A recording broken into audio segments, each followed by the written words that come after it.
Chers amis, nous sommes à 2-3 jours de Hanouka. Pourquoi j'ai dit 2-3 jours? Nous sommes à 2 jours, 48 heures. Et on va continuer aujourd'hui les lois de Shabbat. Parce qu'on a commencé maintenant depuis 8 cours, toute cette série magnifique qu'on peut revoir sur l'application eTorah, sur Google et Apple. Et aujourd'hui, ce qu'on va voir, chers amis, c'est la suite. D'ailleurs, hier soir, on avait un magnifique cours, le 5e cours de JLI, qui était justement sur un des cadeaux que le judaïsme a donné à l'humanité, le cadeau du Shabbat. Très très beau cours qui expliquait, c'était j'allais dire même un cours de time management, comment gérer son temps, qui expliquait que parfois dans la vie les gens préfèrent se focaliser sur ce qui est urgent beaucoup plus que qu'est-ce que c'est important. Et le cadeau du Shabbat, ça nous a donné cette merveilleuse notion de savoir faire la part des choses, de savoir donner plus de temps à ce qui est important au lieu de donner du temps à ce qui est urgent. Parfois, par vouloir donner du temps à ce qui est urgent, on laisse les choses importantes de côté et après on regrette. Et quand on regrette, c'est trop tard. Ça, c'était le cours d'hier soir. On peut le voir sur l'application eTorah. Hier midi, on a parlé sur la Gemara dans la Parashat Re'eh, sur les lois de Yichud, les lois d'isolement entre un homme et une femme non mariés, les différentes points. Pourquoi la Torah a donné de tels critères? Pourquoi on n'a pas le droit de s'isoler avec une femme qui n'est pas la tienne, très très riche? Comme on a expliqué que toutes ces histoires qu'il y a eu dans les 10-15 ans dans le monde, dans la société, en France comme en Amérique et ailleurs, si les gens respectaient les lois de Yichud, on n'aurait pas tombé dans tous ces soucis et tous ces problèmes. Bonjour, bonjour, bonjour. Es-tu à l'aise? C'est toi? Aujourd'hui, on va continuer ce qu'on a vu déjà la semaine dernière.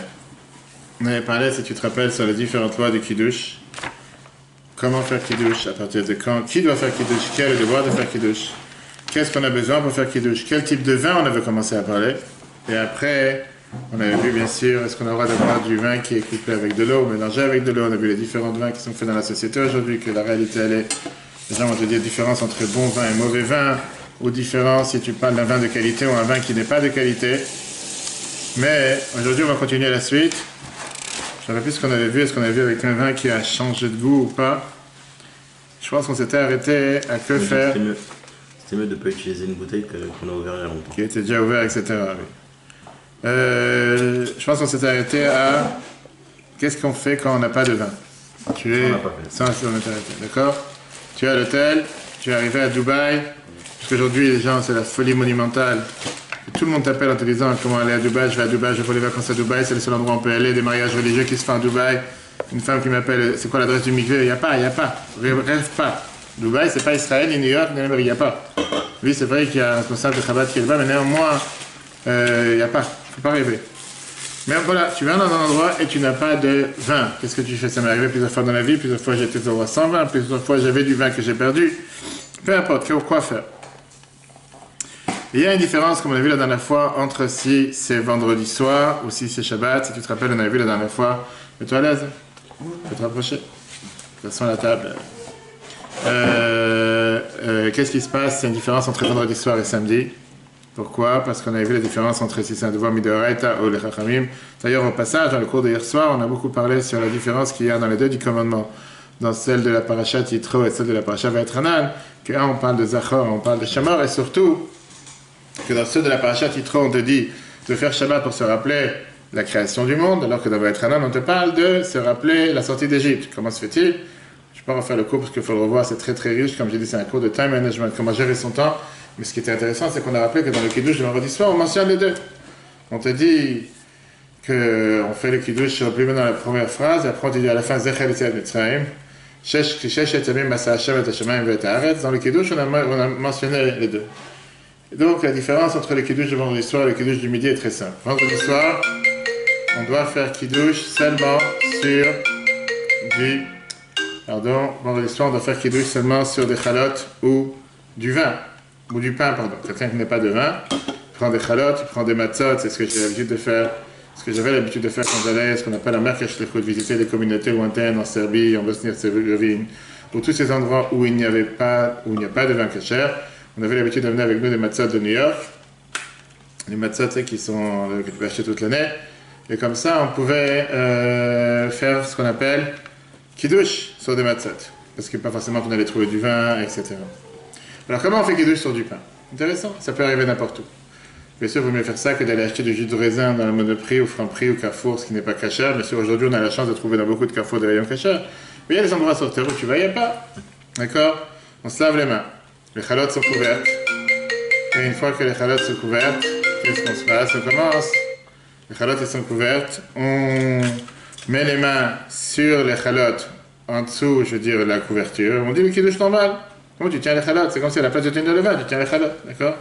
Sauf qu'à la place, quand tu arrives après, Vaïchulu Hashem Vareduchal Tzevaam, Hashem bara Elokim Le'asot, qu'est-ce que tu fais? Sabri Maranan, Baruch Ata Hashem Elokeinu Melech Haolam, Amotzi Lechem Min Haaretz. D'accord? On a déjà dit qu'on se lave les mains avant, oui. Bien sûr.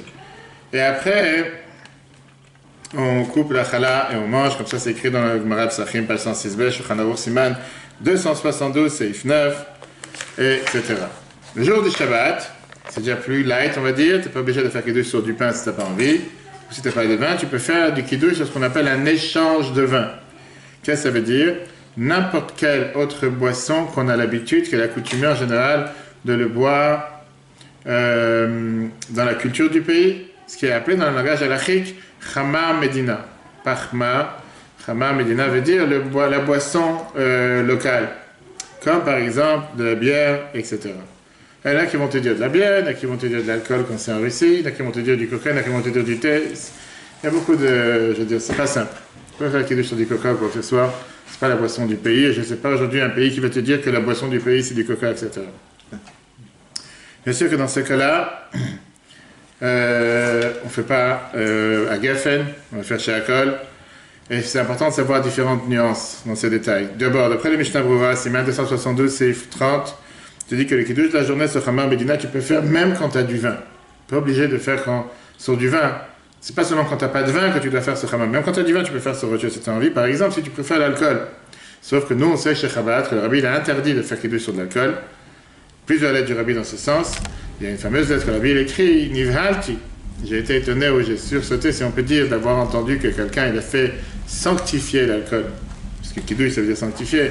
Comment faire une chose pareille? Alors oui, pour pas se gêner, oui, tu vas me dire, mais voilà, dans beaucoup d'endroits, tu es parti, tu as vu des gens qui se disent Lubavitch et qui font kiddush sur de l'alcool. C'est eux leur responsabilité. Malheureusement, il y a partout des gens alcooliques.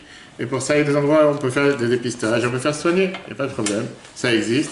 Mais, halachiquement parlant, même si c'est permis, dans certains endroits, comme j'ai dit, le rabbi a écrit plusieurs lettres contre l'idée de faire kiddush sur de l'alcool, sans exception. L'Admor Azakan, il écrit dans Shulchan Aruch qu'on peut faire kiddush sur Chamar Medina la journée, qui veut dire la boisson locale du pays, seulement dans les pays où le vin est cher. Dis-moi, si tu as du vin à table, pourquoi tu iras prendre de la bière ou quelque chose? Non. On a vu que Mishnah Brura te dit que même quand tu as du vin, tu peux prendre autre chose. L'Admor Azakan, il n'est pas d'accord. Il te dit, si tu as un vin qui te coûte 80 000 € la bouteille, et comme on a déjà vu plusieurs fois à l'aéroport, comme j'ai montré à chaque fois qu'on fait des voyages à New York, je prends les gens en général dans les duty free, je leur montrais des bouteilles à 76 000 €, 113 000 €. Je n'ai pas dit que c'est du vin cachère. Je ne sais pas qu'est-ce que tu payes, si tu payes pour la bouteille ou pour le vin qui a s'il reste quelque chose, parce que c'est une bouteille de 1910, on va savoir. Peu importe. Donc il te dit, si le vin il est cher, à ce moment-là tu peux faire ce Chamar Medina.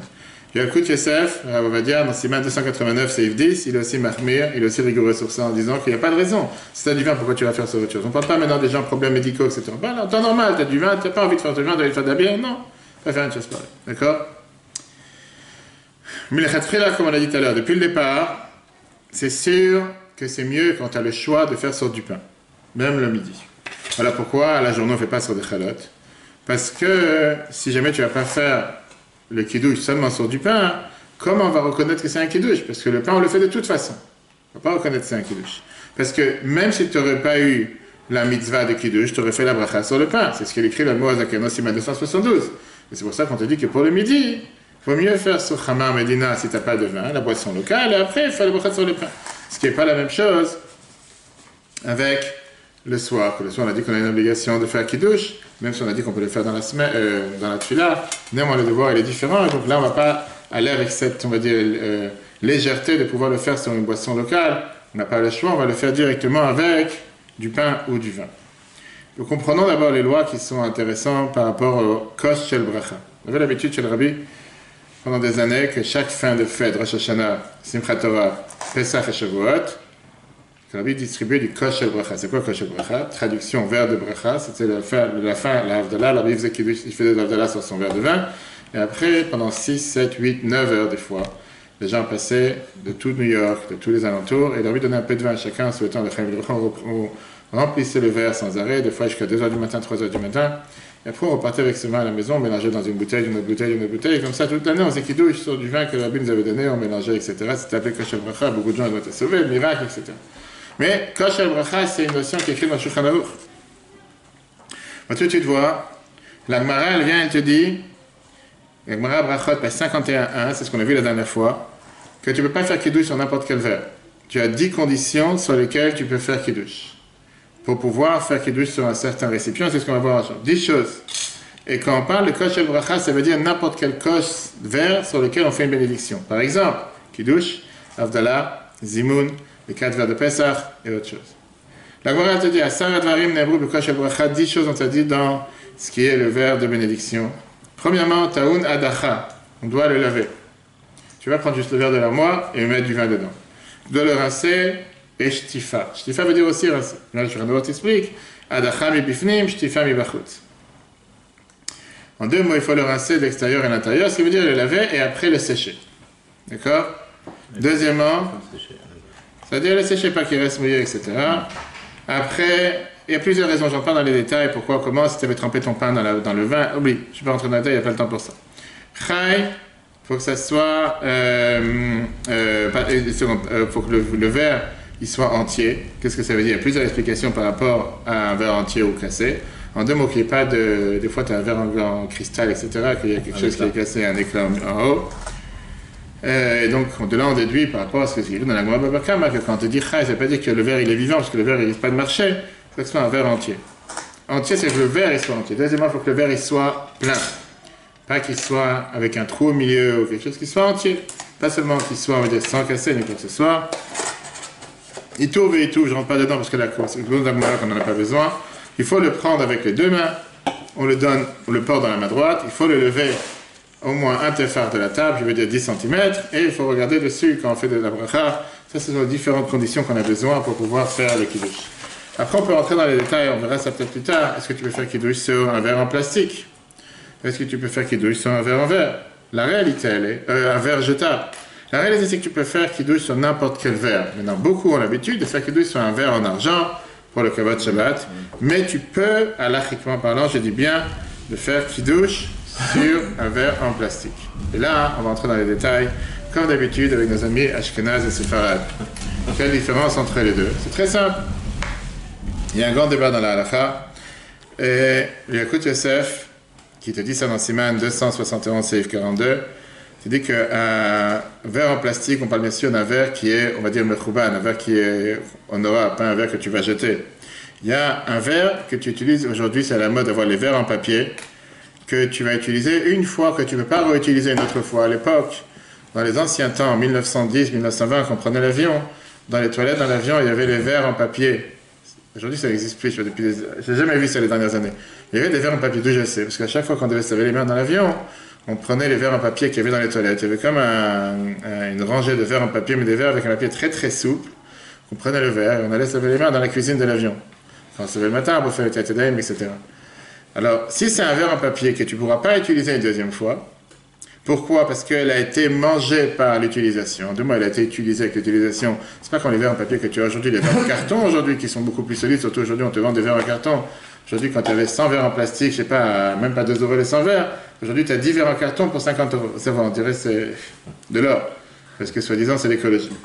Ok. Mais alors, un verre en papier que tu as mouillé une fois, on va dire, que tu ne peux plus le réutiliser, tu ne peux pas utiliser pour faire kiddush. Et c'est quelque chose qui arrive. Si c'est un verre maintenant en carton qui est solide et qui est bien, il n'y a pas de problème.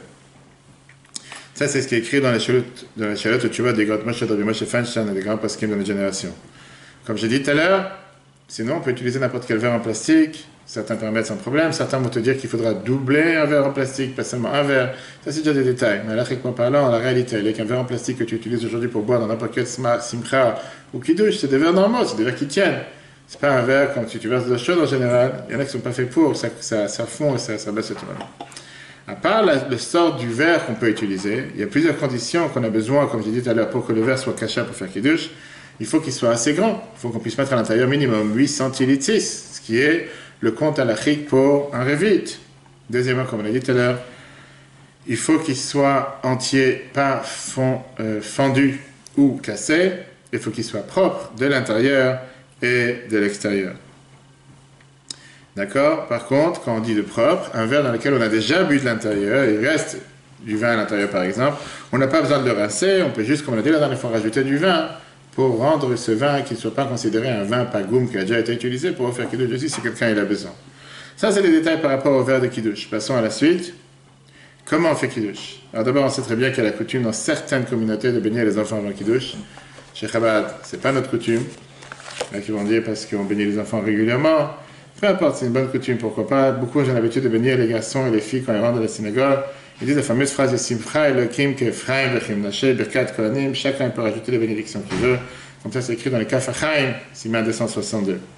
Dans le Sefer Hachaim, du frère du Maharal de Prague, la lignée de laquelle le Rabbi vient, c'est écrit que le monde a l'habitude que le père il bénit son fils ce grand jour saint, puisque les tuyaux de bénédiction sont ouverts.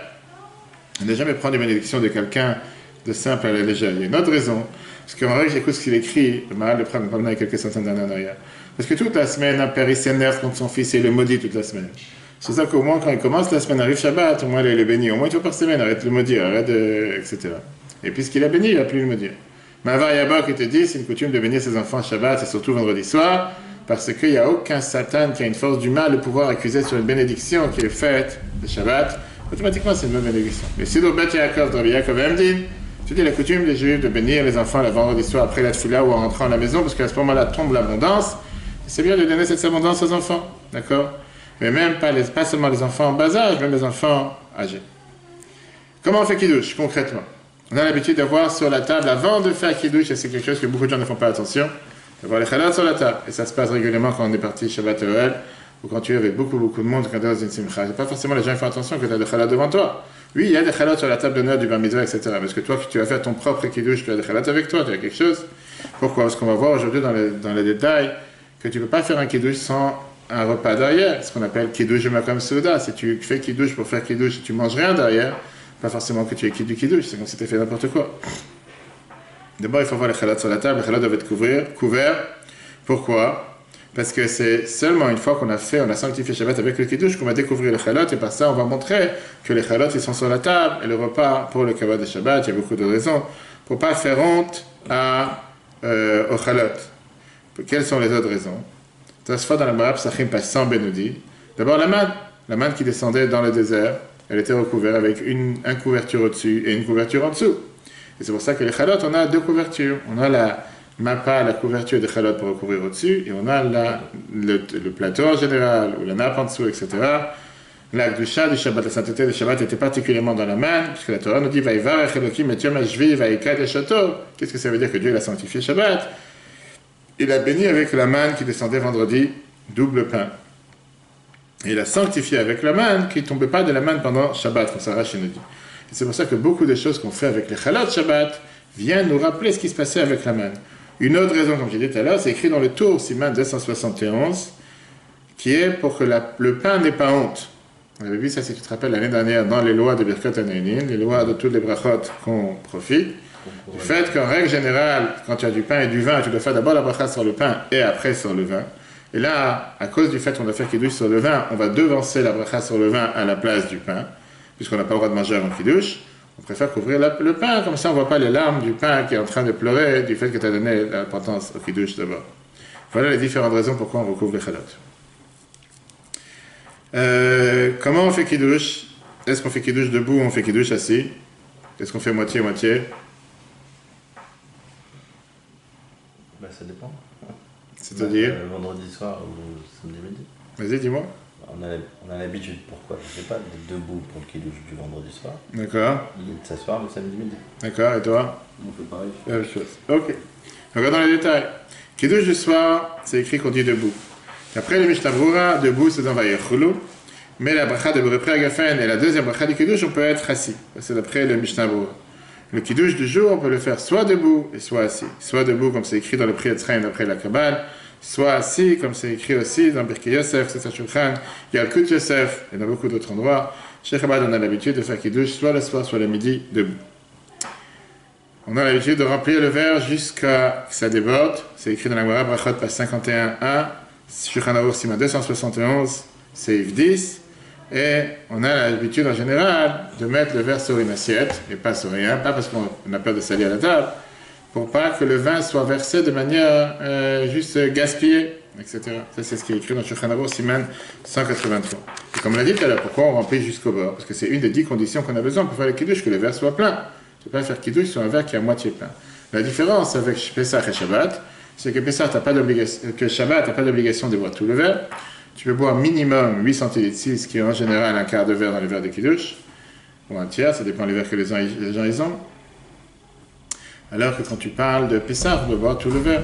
D'accord? Shabbat, beaucoup vont te dire qu'on va avoir après boire Rav Kos, la majorité du verre, etc. Le verre, on le tient dans la main droite. Pourquoi? Pour donner de l'importance au kiddush, c'est écrit dans la Gemara Brachot 51, Shulchan Aruch 183, 4. Dans le Sefer Menagim Chabad, c'est écrit qu'on le prend avec la main droite, on le passe à la main gauche, et de la main gauche, on le met dans la main droite. Mais pour toujours commencer les mitzvot avec la main droite, donc tu ne peux pas le prendre dans la main droite et le mettre sur la main droite. Donc tu le prends avec la main droite, tu le passes à la main gauche, et de la main gauche, tu le passes à la main droite. D'accord? Ça, c'est ce qu'on a l'habitude de faire chez Chabad. Les chassidim de Pologne, ils font comme le Harizal nous disait, que quelqu'un d'autre te met le verre dans la main, et toi tu le reçois avec les deux mains, tu le prends, après tu le mets dans la main droite. Différentes coutumes. Les gens qui sont gauchers, pour les Ashkenazes, ils mettent le verre dans la main gauche, et pour les Sfarades, ils mettent le verre dans la main droite. Chacun ses différentes coutumes. Le verre de Kiddush, on doit le lever. Pourquoi on le lève? Parce que c'est écrit dans le verset qu'on dit Kos Yeshuot et ça, ou Shem Hashem Ekra, je lèverai le verre de Kiddush, je lèverai vers le haut. La minimum hauteur, on doit le lever, c'est 8 cm, ce qu'on appelle un tefach au-dessus de la table. Tu ne peux pas le prendre juste à rebord de la table, lever un tefach. Chez Chabad, on a l'habitude de le lever à 3 tefachim, qui est en général 30 cm. C'est pas énorme, quelqu'un qui est debout au-dessus de la table, en général. Tu peux le faire. D'accord? Quand on dit Kiddush, on a le devoir de soit celui qui fait Kiddush, soit celui qui écoute, de regarder dans le verre de Kiddush. Je ne rentre pas dans ceux qui te disent que quand tu regardes dans le verre de Kiddush, tu peux savoir combien d'argent tu vas faire dans la semaine, s'il y a des bulles dessus ou pas. Je vais te raconter des histoires que les gens racontent dans le verre de journal, on verra ça peut-être après. Mais en tout cas, on regarde dans le verre de Kiddush. Pourquoi? Pour se focaliser, se concentrer sur les mots et pas penser à n'importe quelle autre chose. C'est en train de faire Kiddush, tu fais une bracha. Focalise-toi sur ce que tu fais. Ça, c'est écrit dans le Ben Ishra, Yalkut Yosef. Pour les Ashkenazes, qu'on a l'habitude chez Chabad, quand on dit Yom HaShishi, on regarde sur les bougies. C'est une des raisons qu'on avait vu la dernière fois, que les bougies doivent aussi être dans la salle où tu fais Kiddush, pas dans une salle à côté, et quand tu fais Kiddush, tu ne sais pas où ils sont. Ça, c'est pour les Ashkenazes. Les Sfaradim, ils n'ont pas l'habitude. À la fin du Kiddush, on a le devoir de boire, j'ai dit tout à l'heure, minimum, pourquoi j'ai dit tout à l'heure 8 centilitres? C'est 44 millilitres. Ça, c'est la majorité d'un révite. Ça, c'est la différence avec Pessah. Dans le reste du vin du Kiddush, il y a une bracha particulière, et donc on a l'habitude que celui qui a écouté le Kiddush, il doit aussi goûter du Kiddush. Là, on va entrer dans deux détails importants. Est-ce que d'abord il y a une obligation, numéro 1, de goûter au Kiddush, ou tu peux être quitte du Kiddush sans avoir goûté au Kiddush, et deuxièmement, par rapport aux différentes tailles. La réalité, elle est que la taille que la halakha elle te dit, c'est mlolugmav. Qu'est-ce que ça veut dire mlolugmav? Remplir la bouche. Dans un homme normal, de taille moyenne, mlolugmav, ça veut dire la majorité d'un révite. Un révite, comme j'ai dit tout à l'heure, c'est 8 centilitres 6. La majorité, on va dire 44. 44 millilitres. Quelqu'un de normal, il doit boire un peu plus. Tu n'es pas obligé de boire tout le verre, ou tu n'es même pas obligé de boire la majorité du verre. Ce n'est pas une obligation. D'accord? Est-ce qu'on doit donner le kiddush à tout le monde? Est-ce que tout le monde doit boire du kiddush? Tu peux donner le kiddush à n'importe quelle personne qui est là parce qu'il a la bénédiction dessus. Et là, on va entrer dans les détails. Est-ce que tout celui qui goûte du kiddush doit faire la bracha sur ce qu'il goûte? En deux mots, est-ce que chacun doit faire le reprégafed ou pas? Pourquoi ça serait différent de tout le reste? Pourquoi toutes les choses qu'on mange en général, on doit faire la bracha dessus? On va voir plus tard par rapport au pain. On sait très bien qu'on a l'habitude chacun de faire sa bracha. On va voir après le Kadash Kenan Sefarad, mais pourquoi pour le kiddush on ne fait pas? La réponse elle est Mika, après la halakha n'a pas besoin de faire une bracha. Pourquoi? Parce que tu es quitte de la bracha quand tu as écouté le hagafen de celui qui a fait kiddush. Et c'est pour ça qu'on fait attention de ne pas parler jusqu'à ce que la personne ait bu le vin, comme c'est écrit dans Yalkut Yosef, Siman 271, 41. Mais que tu as l'habitude que chacun qui a écouté le kiddush, il fait soi-même la bracha boré hagafen sur ce qu'il a bu, comme ça c'est écrit dans le Shulchan Aruch, Siman, Pada Shulchan Siman 79. Alors, est-ce qu'il faut faire, si c'est comme ça, bracha charana? En deux mots, tu as fait boré hagafen, est-ce que tu fais bracha charana après? Quand on fait un repas après kiddush, on ne fait pas de bracha charana après le vin. On n'a jamais vu qu'on fait à la mechia, après avoir bu un verre de kiddush avant de faire le repas. Pourquoi? Parce que le birkat Amazon que tu fais après le repas va aussi rendre quitte le kiddush que tu as fait juste avant. Pareil, si tu bois du vin pendant le repas, on ne refait pas boré hagafen dans le repas, pour la simple raison que quoi? Que c'est quitte par rapport au repas. Dans les autres repas, si tu bois dans la semaine du vin dans un repas, tu dois faire kiddush. C'est pas considéré comme des choses qui viennent dans le repas et qui sont quittes avec Hamotzi. Parce que le vin, il a une importance particulière. Donc si tu bois du vin dans un repas en semaine, tu fais la bracha dessus. Mais là, puisque tu as déjà fait Boré Geffen sur le vin, cette bracha, elle continue tout le temps que tu continues à boire avant d'avoir fait Birkat Hamazon. Et c'est pour ça que n'importe quelle autre boisson que tu vas boire dans le repas, que ce soit de la liqueur, de la vodka ou quoi que ce soit, tu ne dois pas faire de la bracha dessus. Alors que dans la semaine, quand tu fais dans les autres repas, où tu n'as pas bu du vin, tu vas boire de la liqueur, etc., puisque ce n'est pas une boisson qui vient forcément avec le repas, tu dois faire une bracha dessus, sans différence. Ça, c'est par rapport à s'il faut goûter du vin ou pas. Passons au troisième point, qui est, qu'est-ce que ça veut dire kiddush makom seuda? Qu'est-ce que ça veut dire faire kiddush avec un repas? Kiddush ne peut pas être un kiddush qui est fait en vin, juste en vin. En vin pour rien, je veux dire. Qu'est-ce que ça veut dire en vin? Tu as écouté kiddush, tu es parti faire ce que tu as à faire. Tu dis, je me suis rendu quitte du kiddush, ça ne veut rien dire, tu n'as rien fait. Kiddush doit être attaché avec un repas, parce que la halakha te dit, en kiddush ala makom seuda. Kiddush, c'est seulement quand il y a un repas avec, c'est écrit dans la Gemara Psachim passant à 1. Cette halakha, on apprend du verset qu'on a vu, le karata, le Shabbat, oneg. Shabbat est un jour de plaisir. Et là, on apprend que le oneg, il doit être proche du karata. Quand tu as appelé, karata, c'est le kiddush, tu as proclamé la sanctification de Shabbat, tu dois avoir le plaisir juste après. Si tu as juste proclamé que Shabbat est un jour saint sur un verre de vin, et tu n'as pas mangé avec, c'est comme si tu n'as rien fait. Qu'est-ce que ça veut dire kiddush makom seuda? Tu as ici deux choses. Tu as le temps et l'endroit. Tu dois commencer le repas tout de suite après avoir fait kiddush sans perdre de temps. Maintenant, si tu es en train de t'occuper à préparer le repas, ce n'est pas considéré un FSEC, ce n'est pas considéré une interruption. Et tu dois le manger dans le même endroit où tu as fait kiddush, pas sortir dans une autre pièce ou dans un autre bâtiment, ce qui malheureusement beaucoup de gens font comme erreur. Tu ne peux pas te dire, je me rends quitte du kiddush à la synagogue et après je rentre à la maison et je commence à manger. Si tu as rien mangé à la synagogue, c'est pas bon. Maintenant, regardons les détails. La Gemara, quand elle te parle de kiddush makom seuda, donc Psachim 101, elle te parle seulement de changement d'endroit. Que tu fais kiddush dans un endroit et tu manges dans un autre endroit. Vient le mari, il te dit qu'on parle ici dans le temps. Qu'est-ce que ça veut dire? La Gemara te ramène une histoire. Ravuna, il a fait kiddush chez lui à la maison. La bougie, elle est tombée, elle s'est éteinte avant même qu'il commence à manger. Puisqu'il ne voulait pas manger dans le noir, à l'époque il n'y avait pas d'électricité ni quoi que ce soit.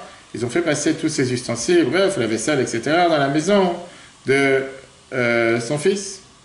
Il y avait là-bas les bougies, il pouvait manger comme il fallait, etc. Il a fait encore une fois kiddush, et là il a commencé à s'asseoir à manger. Ce qui voulait dire que le premier kiddush qu'il avait fait ne comptait pour rien, ça c'est l'Agma. Tout le monde demande, pourquoi il a le devoir de faire encore une fois kiddush? C'est sûr que demain il va manger chez lui à la maison. Et donc, demain, il y aura kiddush makom seuda. Pourquoi il devait refaire kiddush le soir? De là, l'Agma amène la preuve. Que c'est pas seulement suffisant de manger dans le même endroit, mais il faut manger proche au kiddush. Si tu ne manges pas proche au kiddush, c'est pas quitte. Il termine du mari qu'il n'y a pas de raison de dire qu'un long moment c'est différent d'un court moment, puisque le point il est qu'au moment du kiddush, tu dois fixer, en 2 mots, tu fais kiddush parce que tu vas manger. Et c'est comme ça que c'est la halakha. Le Mahari Kash, qui est le Rabbi Yaakov Castro, des grands rabbins d'Égypte, il dit qu'il n'est pas d'accord. Lui, il pense que tout le temps que tu n'as pas encore fait bracha charona sur le vin, en 2 mots, tu profites encore du vin, le repas est considéré une suite de kiddush. Et dès que c'est passé 72 minutes, tu as le temps de digérer, comme on a vu dans les lois de Birkat Hanenin, à ce moment-là, tu dois refaire kiddush. Comme ça font les Sfaradim, B'di'evet a posteriori, que si tu as attendu ce laps de temps et tu n'as pas encore mangé, c'est pas la fin du monde, tout le temps que c'est pas passé 72 minutes. La suite. Quelqu'un qui n'a pas fait kiddush soi-même et qui a entendu kiddush de quelqu'un d'autre, il a accompli à 100% la mitzvah du kiddush, et lui aussi il a le devoir, pour que le kiddush compte, de faire ce qu'on appelle kiddush makom seuda, qui veut dire un kiddush dans un endroit où tu as fait un repas. La majorité du temps, on fait kiddush proche du repas de Shabbat et autour de la même table. Donc en réalité, il n'y a pas vraiment ce problème, il n'y a pas ce débat de savoir est-ce que tu as fait un kiddush avec un repas ou pas. Comme j'ai dit, le problème se pose généralement quand tu es dans une bar mitzvah, Shabbat brachot, Shabbat à la synagogue, où tu écoutes les kiddush et tu ne t'assois pas pour manger quoi que ce soit. Tu dois absolument accomplir les règles qu'on va tout de suite voir de kiddush makom seuda, qui veut dire que juste après le kiddush, dans le même endroit, tu dois manger minimum un kazait. Après la halakha, la quantité minimale c'est 15 grammes de mésonote, ou bien boire encore une fois 8 centilitres 6 de vin, 8 millilitres. Oui, 20 centilitres, la même chose de vin. Pourquoi? Parce que c'est avec ça que tu vas te rendre quitte. Et quand on a dit manger du mezonot, ça doit être forcément parmi les 5 céréales et pas des choses qui ne sont pas des 5 céréales. Manger des sushis, etc., ça n'a aucune importance. 8 centilitres, on a dit. Oui, 8,6. Cette halakha de Kiddush Makom Souda, elle est très importante pour la simple raison que si jamais tu n'as pas mangé après faire Kiddush, tu dois refaire Kiddush et t'es pas quitte du Kiddush. Et ça s'écrit dans le Shulchan Aruch, Siman 273, Seif 3. Dans quel cas le Kiddush que tu as déjà fait, il est considéré déconnecté du repas et tu dois refaire Kiddush? Il y a une marloquette dans le Paskim Sfarad Ashkenaz. D'après les Sfaradim, ce qui change, c'est l'endroit. Qui veut dire, si tu manges dans un autre endroit, pas dans le même endroit où tu as fait Kiddush, tu dois refaire Kiddush encore une fois. Yakut Yosef, Siman 273, Seif 15. Pareil, si tu es dans le même endroit et tu n'as rien mangé pendant 72 minutes, tu dois refaire Kiddush encore une fois. D'après les Ashkenaz, ce qui change, c'est pas l'endroit, mais c'est le temps. Si tu perds du temps et tu ne vas pas manger tout de suite, ou tu ne te laves pas les mains pour manger tout de suite après les Kiddush, tu dois refaire Kiddush encore une fois, à part s'il s'est passé quelque chose d'inattendu qui a fait que tu ne veux pas manger, et ça c'est aussi à condition que tu n'es pas sorti de l'endroit où tu as fait les Kiddush. Par exemple, si tu es sorti de la maison, de l'endroit où tu as fait Kiddush, peu importe le temps, tu dois refaire Kiddush. Parce que c'est considéré que tu as fait un Kiddush et tu n'as rien fait là-bas. Même si tu habites en face de la synagogue ou quoi que ce soit, le fait que tu n'as rien mangé dans l'endroit où tu as fait Kiddush, tu n'es pas quitte de ce Kiddush. Si on veut résumer en un mot, il vaut mieux pas perdre du temps après Kiddush, il vaut mieux se laver les mains tout de suite et manger tout de suite. Ça, c'est l'idéal. Est-ce que j'ai le droit maintenant de manger avant Kiddush? Parce que j'ai faim, parce que j'ai pas mangé depuis 2 jours, ou parce que je sais pas quoi. On n'a pas le droit, d'après le Shulchan Aruch, c'est écrit que c'est interdit de manger ou de boire, même quoi que ce soit avant Kiddush. La raison, elle est, le Shulchan Aruch, pourquoi il est strict sur ça? Pour empêcher les gens de commencer à faire traîner Kiddush et de faire beaucoup d'autres choses. Quand ça arrive le moment de faire Kiddush pour Shabbat. Ça, c'est la Gemara Psachim 105.1. Shulchan Aruch, Siman 271, Seif 4. Est-ce que des enfants peuvent manger avant Kiddush? Et la réponse, elle est, parce que moi j'ai l'habitude de dire à beaucoup de gens, c'est que si tu prends du poison pour tes enfants, prends-le pour toi aussi. Ça, c'est par rapport à... Les enfants en dessous bar mitzvah, même s'ils ont le devoir de faire Kiddush, mitzvah trinur, ils peuvent manger sans Kiddush. Shulchan Aruch, Siman 269, Seif 3. Shut Yabi Omer, pareil, Siman 12, 15. Et l'explication, elle est, quand est-ce qu'on ne fait pas faire, on va dire, une interdiction à un enfant quand le manger lui-même, tu n'as pas le droit de donner quelque chose de pas cachère à un enfant. Parce que ça, c'est 100% interdit. Mais quand le manger, il est cachère, quand le manger, il est permis, c'est seulement que, quand le manger, il est permis, c'est seulement que le temps fait qu'il ne peut pas le manger. En deux mots, c'est maintenant qu'il ne peut pas le manger. À ce moment-là, tu peux donner à manger à un petit. On voit bien que Kippour, tu as le droit de donner à manger à un petit. Tu ne peux pas dire que Kippour, c'est Kippour, il n'a pas le droit de manger. Parce que le manger en soi, il est cachère. Pareil, l'enfant, il a le droit de manger, sauf qu'il ne mange pas parce que c'est... Dieu te bénisse. Impardonnable. Dieu te bénisse. Avec grand plaisir. N'oublie pas jeudi soir Hanouka. Oui. Tu as reçu les paquets, ouais. Oui, je vais donner. Qu'est-ce que je disais? Maintenant, oui, on a dit que quelqu'un qui ne fait pas Kiddush, oui, pourquoi pas admettre? Comment tu as admis ici? Ça va être quoi? Admettre, vas-y. Comment tu fais Kiddush? Ensuite, la suite, on a dit, on a parlé de la synagogue, etc. On a parlé par rapport aux enfants. Terminons le dernier point par rapport au Kiddush. Quand est-ce que commence l'interdiction de ne pas manger avant Kiddush? Dès qu'arrive le moment dans lequel il faut faire Kiddush. On a dit que vendredi soir, l'interdiction c'est à partir du moment où tu as fait rentrer Shabbat, ou que toi tu as décidé de faire rentrer Shabbat, qui veut dire par exemple depuis la Shkia, ou même avant, si tu as fait rentrer Shabbat avant. Le jour du Shabbat, l'interdiction de manger commence après que tu as fini la Hamida de Shacharit. Ce qui veut dire que ça c'est le temps à l'achik, que maintenant on devrait éventuellement s'asseoir pour manger Kiddush. De là la raison pourquoi chez Shabbat on a le droit et on boit du café et des gâteaux à Shabbat avant le Tfila, sans problème bien sûr, pour permettre de pouvoir apprendre, et pas juste pour manger des gâteaux. D'accord? Celui qui mange des gâteaux ou quoi que ce soit avant la Tfila, il n'a pas besoin de faire Kiddush parce qu'il n'y a pas l'obligation de faire Kiddush. Et ça, c'est écrit dans Shulchan Aruch Siman 289.1, le Admor Hazaken Siman 89.5, Kaf HaChaim, Yabi Omer de Rav Ovadia, etc. Comme je t'ai dit, quand tu vas en Israël, on va dans les hôtels, tu peux voir parfois quand on va pour Tzal, etc., des gens que dès qu'ils se lèvent samedi matin, la première des choses, ils font Kiddush, avant la Tfila. La majorité des décisionnaires te disent qu'il n'y a pas besoin de faire Kiddush avant de manger quoi que ce soit le matin avant la Tfila. Les femmes qui n'ont pas l'habitude de faire toute la Tfila en entier, ils ont le devoir de faire Kiddush quand ils terminent la Tfila qu'ils ont l'habitude de dire. Par exemple, une femme qui, pour elle, toute sa Tfila, c'est seulement les brachot du matin. Elle doit faire Kiddush si elle voudra manger ou boire après les brachot. Une femme qui fait la Hamida, elle doit faire Kiddush après la Hamida, etc. D'accord? Yakut Yosef, Rav Ovadia est écrit clairement que si c'est une femme qui ne prie pas du tout le matin, elle n'a pas le droit de manger quoi que ce soit fin de Shabbat matin avant de faire Kiddush avant. C'est pour ça que tu as la réponse par rapport à ceux qui font Kiddush lundi matin. Tu les vois à l'hôtel, etc. en général. C'est comme c'est des gens qui n'ont pas forcément écrit, peut-être. Donc la première des choses, Shabbat matin, tu ne peux pas manger parce qu'ils n'ont pas fait de prière. Tout d'abord, première chose, tu dois faire Kiddush. Qu'est-ce qui se passe avec quelqu'un qui veut manger avant Moussaf? Ça arrive plusieurs fois. Celui qui veut manger avant Moussaf, tu arrives en retard à la synagogue et tu arrives et là-bas, tu vois que les gens sont déjà en train de faire Kiddush. Et tu as les sushis, tu as tellement d'autres choses, et tu vas savoir si je vais faire Kiddush avec eux. Je risque de rater tous ces bons plats et toutes ces délicatesses, va savoir. Première des choses, il faut savoir que d'après la halakha, comme beaucoup de mitzvot, la mitzvah du jour c'est Moussaf, on n'a pas le droit de manger quoi que ce soit, un repas fixe avant Moussaf. De peur, la halakha te dit que tu vas commencer à t'asseoir à manger, faire un repas, et tu vas oublier de faire Moussaf. Qu'est-ce que ça veut dire un repas fixe? Manger du pain ou des gâteaux dans une quantité d'un kabetza. Un kabetza c'est 54 cm3, déjà 54 grammes, etc. Deux fois un kazaïd. Pareil, tu n'as pas le droit de boire de l'alcool ou n'importe quelle boisson qui peut te rendre un peu, on va dire, en high, un peu, je ne sais pas comment dire ça en français. Pourquoi? Parce que à cause de ça, de peur que tu vas boire et tu vas oublier de faire Moussaf. D'accord? La réponse, elle est, celui qui veut boire de l'eau ou manger entre Shacharit et Moussaf, il doit d'abord faire Kiddush. Et le Kiddush doit être comme Seouda. Donc après Kiddush, il faut qu'il se soit et qu'il mange au moins un kazaï 30 grammes de maisonnote, ou boire un réveil de vin qu'on a dit tout à l'heure. Quand tu fais Kiddush avant Moussaf, tu n'as pas besoin de refaire Kiddush une fois que tu as fait Moussaf. Tu peux passer directement à table.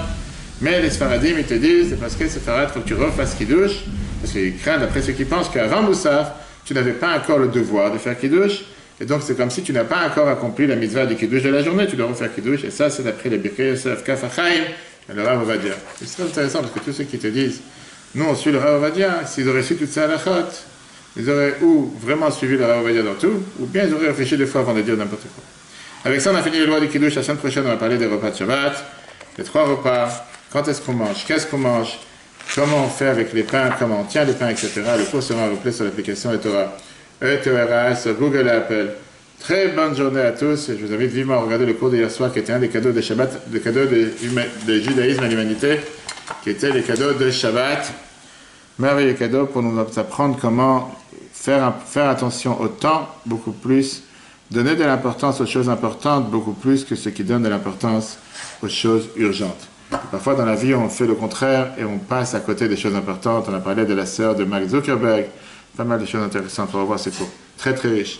Très bonne journée à tous et à la semaine prochaine.